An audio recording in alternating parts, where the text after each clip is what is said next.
Hola les amis, donc aujourd'hui on se retrouve pour une nouvelle vidéo qui va être consacrée à League of Anciens. Donc c'est un jeu NFT qui ressemble beaucoup à League of Legends ou Dota, de toute façon on verra par la suite. Donc avant toute chose, je vous invite à rejoindre, bon, comme d'habitude, le Discord Line of Light.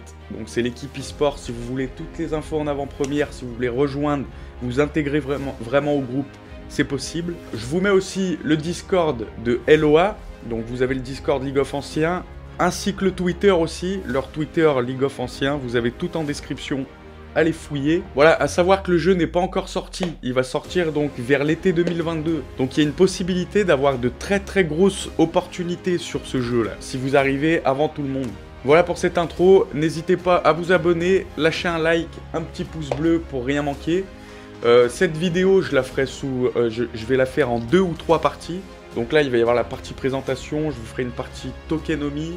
Et de toute façon, après, si ça tient en 2 vidéos, je vais le laisser. Et plus tard, vous aurez des vidéos démo du jeu, comment ça se passe et tout ça. Dès qu'on pourra avoir accès à la bêta. Donc voilà pour cette intro, les gars. On passe à la vidéo.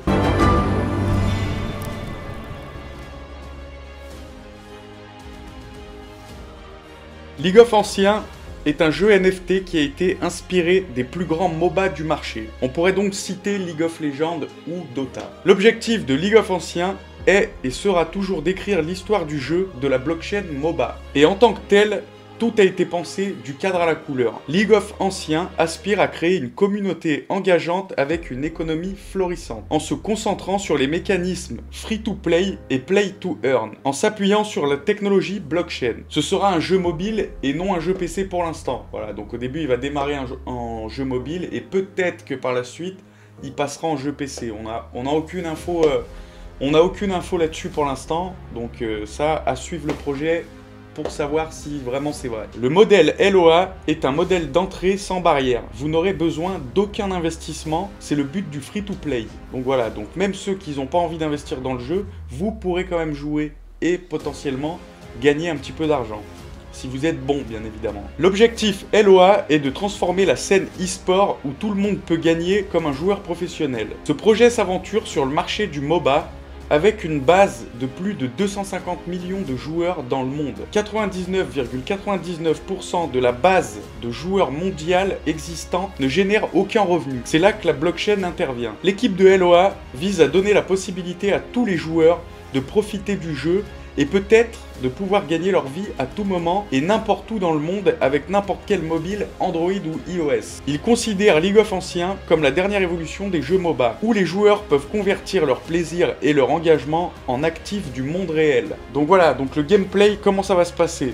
C'est assez similaire à League of Legends, vous allez voir. 10 joueurs seront poussés dans la carte du jeu similaire à la faille de l'invocateur, mais pas identique. Ils s'engageront dans une bataille d'équipe PVP en 5 contre 5. La carte est divisée en 2 parties. On a le côté Luminous et le côté Dark Souls. L'objectif du jeu est de détruire la base d'équipe adverse. La carte est vaste et se concentre sur le contrôle des voies. Chaque voie mène à la base ennemie et est gardée par les vagues infinies de sbires et de tourelles. Comme dans League of Legends, la carte est composée d'une jungle et d'une rivière où les joueurs peuvent l'utiliser stratégiquement pour chasser des créatures, s'échapper, tendre des embuscades ou bien même y naviguer secrètement. Dans LOA, il est actuellement prévu 3 modes de jeu. Donc il y aura le match normal, le match NFT et les tournois. Chaque mode de jeu récompensera les joueurs avec une des monnaies du jeu après avoir terminé chaque match. Donc le match normal est une expérience PVP 5 contre 5 non classée. Vous ne perdrez aucun titre de classement si votre partie est perdue. Ce mode convient aux débutants qui ont besoin de se familiariser avec les mécanismes du jeu. Vous pouvez choisir n'importe quel héros pour jouer,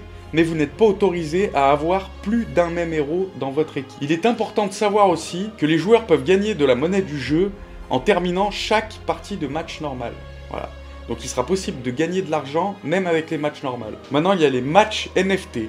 Donc le match NFT est un mode de jeu saisonnier et compétitif qui s'exécute pendant une période de temps spécifique, donc un petit peu comme le classé de League of Legends. Vous serez en compétition avec d'autres joueurs partageant votre catégorie de division classée, comme LoL ou quand vous êtes bronze ou bronze, argent, gold, voilà, ça va être à peu près similaire. Ça n'aura pas les mêmes titres, mais ça va être à peu près similaire. Les joueurs auront accès à tous les héros tant qu'ils auront un certain nombre de skins NFT, à n'importe quel niveau de rareté. Voilà, pour jouer dans le NFT match, vous allez devoir avoir des skins. Donc peu importe si c'est un skin rare, si c'est un skin ultra rare, voilà, peu importe. Il vous faudra un certain nombre de skins pour pouvoir vous jouer en classé. Les titres de rang du plus bas au plus élevé sont Sentinelle, Royal Knight, Zilo, Duc, Archiduc, Lord et Overlord. Donc là, je vais vous mettre une petite exclue. Personne A, même si vous allez dans le Discord ou partout, personne là. Je vous mets la petite exclue ici.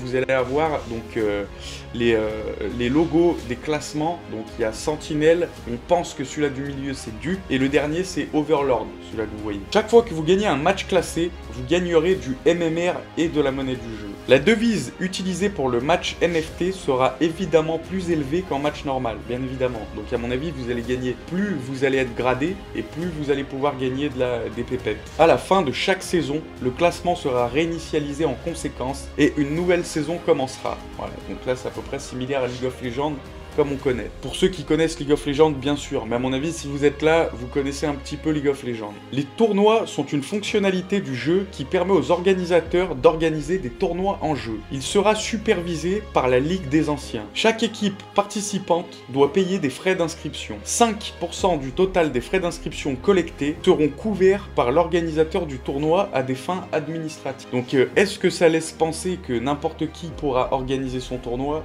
Je sais pas, on verra par la suite. Les équipes s'affronteront donc pour le prize pool total alloué pour ce tournoi spécifique. La cagnotte se compose en jetons LOA. Les joueurs peuvent gagner de la monnaie du jeu après avoir terminé un match. Donc match normal, match NFT ou tournoi. Les matchs NFT récompenseront les joueurs avec une devise de jeu plus élevée que celle du match normal. Donc on peut imaginer qu'il y aura plusieurs devises, par exemple plusieurs sous-tokens.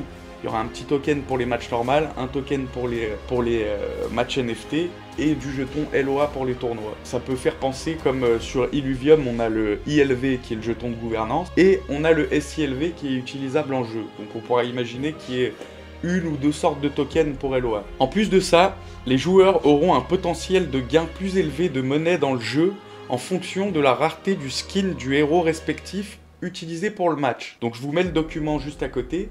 Donc ça veut dire que si vous avez un skin super rare, vous allez gagner plus d'argent que le mec qui joue avec un skin basique. Donc plus votre skin est rare et plus vous gagnerez de l'argent.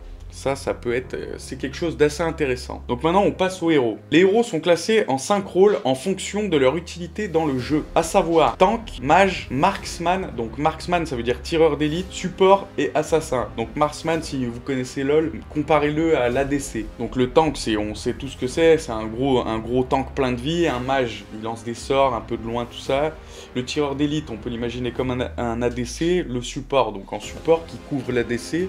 Et les assassins, donc eux qui sont plus furtifs avec du dégât d'attaque. Les joueurs peuvent acheter de l'équipement dans le jeu pour rendre leur héros plus puissant. Gagner de l'or et acheter de bons équipements est essentiel pour assurer la victoire dans le paysage MOBA. Il y a 6 attributs d'équipement principaux. Il y a les dégâts physiques, les dégâts magiques, la défense, le mouvement, la jungle et le soutien. Chaque catégorie d'équipement a des niveaux différents. Donc ça, je crois que ça diffère de LoL, de League of Legends. Le niveau 1 étant le plus bas et le niveau 3 étant le plus élevé. Donc ça, je pense pas qu'on peut faire monter de niveau les équipements dans League of Legends. Là, apparemment, on peut. Après, dites-le moi quand même dans les commentaires, parce que je suis pas un grand spécialiste de League of Legends non plus. Donc ça peut arriver si je dis des conneries sur League of Legends. Les joueurs peuvent obtenir un équipement de niveau supérieur en l'achetant directement ou en combinant des objets de niveau inférieur. Ensuite, on a les runes, qui sont très importants. Donc les runes sont des objets mythiques qui apparaissent à des intervalles spécifiques tout au long du match. D'accord. Donc en fait, on prend les runes en match et pas avant le match comme dans League of Legends. Lorsqu'un héros récupère la rune, il reçoit un boost d'attribut passif ou une compétence. Il existe 3 types de runes. Donc je vous mets le document à côté. On a la rune du fou furieux, la rune HP et la rune de mana. Ensuite, on passe aux esprits intérieurs. Donc les esprits intérieurs sont des sorts au choix avant le combat. Donc un peu comme Flash ou TP dans League of Legends. Je vous mets pareil, un autre document qui vous présente tous les sorts qu'on peut avoir, les sorts d'esprit intérieur. En revanche, à la différence de League of Legends, le joueur ne peut sélectionner qu'un seul sort avant le début du combat. Et ils ne peuvent ni être réinitialisés, ni être modifiés avant la fin du match. Donc je crois que dans League of Legends, on a le droit à 2. Là, on aura le droit qu'à un seul. Donc voilà, on arrive à la fin de la vidéo, les amis. J'espère qu'elle vous aura plu, comme d'habitude. Si c'est le cas, n'hésitez pas à lâcher un petit like, on s'abonne, activez la petite cloche pour ne rien manquer. Et si le jeu vous intéresse, n'hésitez pas à rejoindre voilà, les Discord, même le Discord Lane of Light, on parle beaucoup de League of Anciens, on parle de Titan Arena aussi, j'en parlerai peut-être dans une autre vidéo. Voilà, donc si vous avez des questions, n'hésitez pas à demander en commentaire ou dans le Discord de LOA, il n'y a pas de souci, vous aurez des gens pour vous y répondre. Sur ce les amis, je vous laisse et je vous dis à mercredi. Ciao.